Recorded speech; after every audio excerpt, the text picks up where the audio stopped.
மணக்க மணக்க hotel style tiffin sambar செய்யலாம் வாங்க.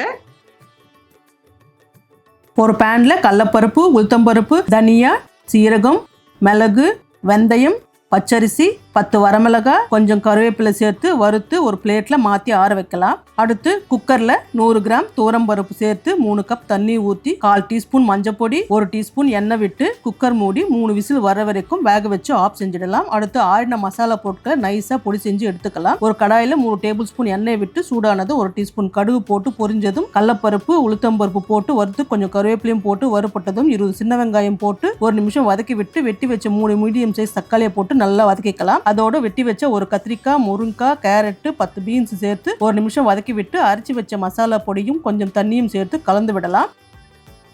அதுல வேக வச்ச பருப்பு இன்னும் 2 கப் அளவு தண்ணியை சேர்த்து 1/2 டீஸ்பூன் உப்பு போட்டு கலந்து மூடி வச்சு 10 நிமிஷம் வேக வைக்கலாம். காய்கறி வெந்ததும் இந்த அளவு புளியை கரைச்சி சாம்பார்ல சேர்த்து 1 நிமிஷம் கொதிக்க விட்டு அதோட 1/2 டீஸ்பூன் வெல்லம், 1 டீஸ்பூன் நெய் சேர்த்து கலந்து இறக்கி விடலாம். ஒரு பேன்ல 1 டீஸ்பூன் நெய் விட்டு சூடானதும் 4 வரமிளகாய், 1/4 டீஸ்பூன் பெருங்காயம் போட்டு தாளிச்சு சாம்பார்ல கொட்டி கொஞ்சம் கொத்தமல்லியை தூவினா டேஸ்டியான hotel style tiffin sambar ready.